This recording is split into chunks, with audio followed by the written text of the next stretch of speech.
అన్ని రకాల వస్త్రాలపై up to 66% of. సరే, ఇప్పుడు పవన్ కళ్యాణ్ మూవీ ఓజీకి సంబంధించి సోషల్ మీడియాలో కానీ ఆడియన్స్లో కానీ డిస్కషన్ జరుగుతుంది. సో ఈ ఓజీ ఓవరాల్ బిజినెస్ చాలా ఎక్కువ జరుగుతుంది అని చెప్పి దీని గురించి డిస్కషన్ నడుస్తుంది. సో అసలు ఓవరాల్గా ఏంటి బిజినెస్ ఎలా జరుగుతుంది? కోర్స్ ఇప్పుడు సోషల్ మీడియాలో జరుగుతున్నటువంటి నువ్వు అన్నది కరెక్టే, డిస్కషన్ అయితే నడుస్తుంది ఓజీకి సంబంధించి. బిజినెస్ దాదాపు ఓవరాల్ థియేటర్కల్ బిజినెస్ 300 కోట్లు నడుస్తుంది అని చెప్పేసి ఒక టాపిక్ నడుస్తుంది.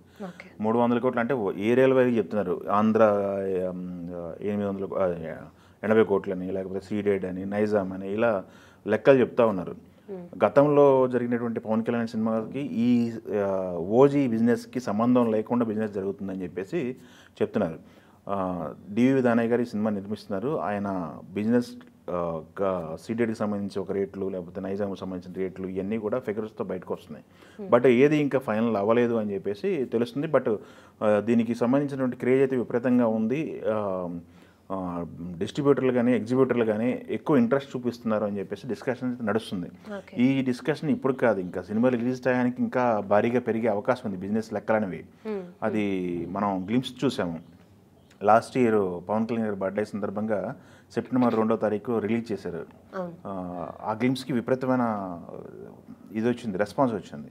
అదీ కాకుండా ఎక్కడికి వెళ్ళినా కానీ తమన్ గారు మాట్లాడుతూ ఓజీ వేరే లెవెల్ అని మాట్లాడుతున్నారు. ఆయన కంపేర్ చేసి తమిళ సినిమాలకి మన సినిమాలకి ఎలా ఉంటుంది అనేది ఆయన మాట్లాడుతూ ఉన్నారు, కంపేర్ చేస్తున్నారు. ఒక జైలర్ కానీ, ఒక విక్రమ్ కానీ ఈ సినిమాలకి బ్యాక్గ్రౌండ్ స్కోర్ గురించి, అనిరుద్ధి గురించి ఎక్కువ మాట్లాడారు. దాని గురించి ప్రస్తావిస్తూ కూడా ఓజీ తర్వాత ఈ సినిమా గురించి, తెలుగు సినిమాల గురించి కూడా మాట్లాడతారని ఆయన మాట్లాడటం జరుగుతుంది. అది తెలుగు సినిమాలకు ఓజీకి ముందు, ఓజీకి తర్వాత అని కూడా మాట్లాడతారని కూడా తమన్నా ఒక హైప్ని క్రియేట్ చేస్తున్నారు. ఎంతైనా ఎక్స్పెక్ట్ చేయండి, దానికి రీచ్ అయ్యే విధంగా సినిమా ఉంటుందని చెప్పేసి. దీంట్లో పవన్ కళ్యాణ్ పాత్ర గ్యాంగ్స్టర్ పాత్ర, అది కూడా స్టోరీ మొత్తం కూడా ముంబై చుట్టూ తిరుగుతుంటుంది. ఆ పాత్రకి ఆయన స్టైలిష్ లుక్ ఒకటి ఉంటుంది. ఆ లుక్కి ఫ్యాన్స్ అంతా ఫిదా అవుతారని చెప్పి చెప్తున్నారు. ఆల్రెడీ మనం లుక్ చూసాం టీజర్లో కూడా. ఈ చీతా అని చెప్పేసి రిలీజ్ చేసినటువంటి చిన్న టీజర్కి విపరీతమైన బజ్, విపరీతమైన రెస్పాన్స్ వచ్చింది. బట్ రిలీజ్కి ముందు ఎలాంటి క్రేజ్గా సొంతం చేసుకుంటుంది ఈ సినిమా, ఎలాంటి బజ్ క్రియేట్ చేసుకుందని మనం చూడవచ్చు. దాన్ని బట్టే ఇప్పుడు బిజినెస్ లెక్కలన్నీ కూడా ఉన్నాయి. హరిహర వీరమల్లు మనకి రిలీజ్కి ఉంది, జూలై 24 హరిహర వీరమల్లు రిలీజ్కి ఉంది. అది కూడా మన రిలీజ్ అయినటువంటి థియేటర్కల్ ట్రైలర్ ఎప్పుడైతే రిలీజ్ చేశారో అప్పటి నుంచి దాని బజ్ ఒకటి క్రియేట్ అయింది. ట్రైలర్కి ముందు అందరూ కూడా అనుమానాలు వ్యక్తం చేశారు. 5 సంవత్సరాల క్రితం స్టార్ట్ చేసిన సినిమా ఇది, అసలు ఎంత పాటు షూట్ చేశారు అసలు, లేకపోతే షూట్ చేసిన దాని వరకు చుట్టేసి సినిమాని రిలీజ్ చేస్తున్నారా పార్ట్ 1 అని చెప్పేసి చాలామంది మాట్లాడారు. బట్ మొన్న రిలీజ్ చేసిన రిలీజ్ ట్రైలర్కి అయితే మంచి బజ్ వచ్చింది.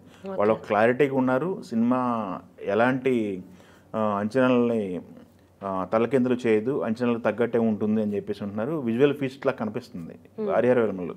బట్ దానికంటే కూడా ఓజీకి ఎక్కువ క్రేజ్ ఉంది అనేది మనకి పవన్ కళ్యాణ్ ఎక్కడ కనపడ్డా కానీ ఓజీ అని అరుస్తూ ఉన్నారు ఫ్యాన్స్. ఆయన కొంత అసహనం వ్యక్తం చేసిన సందర్భం కూడా మనం చూసాం. పొలిటికల్ స్టేజ్ ఇది, మనకి సినిమా ఫంక్షన్ స్టేజ్ కాదని చెప్పేసి ఆయన చెప్పడం జరిగింది. సో దానికైతే విపరీతమైన క్రేజ్ ఉంది. బిజినెస్ లెక్కలు కూడా మొత్తం పూర్తి బిజినెస్ ఇంకా కంప్లీట్ అవ్వలేదు. బిజినెస్ అనేది స్టార్ట్ చేశారు. దానికి సంబంధించి కొన్ని ఫిగర్స్ అయితే చెప్తా ఉన్నారు బయటికి. ఓవరాల్గా థియేట్రికల్ రైట్స్కి సంబంధించి ఒక 300 కోట్ల వరకు ఇది చేయగలదు అని చెప్పి వాళ్ళు చెప్తా ఉన్నారు. సుజిత్ పవన్ కళ్యాణ్ కాంబినేషన్ అనేది ఒకటి క్రేజీ కాంబినేషన్. ఎందుకంటే సాహో చూసాం మనం, బాహుబలి తర్వాత ప్రభాస్కి పాన్ ఇండియా లెవెల్ మార్కెట్ వచ్చిన తర్వాత సాహో రిలీజ్ అయింది. ఆ అంచనాలను తట్టుకొని నిలబడింది. బాహుబలి ఇంపాక్ట్ని కూడా తట్టుకొని బాలీవుడ్లో నిలబడింది. ఎస్పెషల్లీ బాలీవుడ్లోనే 300 కోట్ల వరకు, దాదాపు 250 నుంచి 300 కోట్లు కలెక్ట్ చేసింది అది సినిమా. సో బాలీవుడ్ మార్కెట్లో సుజిత్ కంటూ ఒక సపరేట్ గుర్తింపు ఉంది. పవన్ కళ్యాణ్ గారు కూడా ఈ మధ్య దేశం అంతా కూడా ఆయన పర్యటిస్తున్నారు, పొలిటికల్ కూడా బిజీ అయిపోయారు. డిప్యూటీ సీఎం అయిన తర్వాత ఆయన క్రేజ్ ఇంకా పెరిగింది ఫ్యాన్స్లో. ఫ్యాన్స్ అంతా సెలబ్రేట్ చేసుకోవడానికి రెడీగా ఉన్నారు. వాళ్ళకి సరైన సినిమా ఇస్తే వాళ్ళు సెలబ్రేట్ చేసుకుంటారు. సో అలాంటి సరైన సినిమా ఓజీ అని చెప్పి వాళ్ళు భావిస్తున్నారు.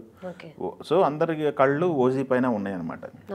అది అంచనాలు వాళ్ళందరూ ఎక్స్పెక్ట్ చేసినట్టు సినిమా ఉంటే కనుక మంచి నెంబర్సే రాబట్టిద్దాం. ఒక బ్లాక్ బాస్టర్ పవన్ కళ్యాణ్ గారి క్రేజ్కి తగ్గ బ్లాక్ బాస్టర్, ఓకే సరైన బ్లాక్ బాస్టర్ కోసం ఫ్యాన్స్ ఈగర్గా వెయిట్ చేస్తున్నారు. అది ఓజీ అని చెప్పేసి వాళ్ళ నమ్మకం.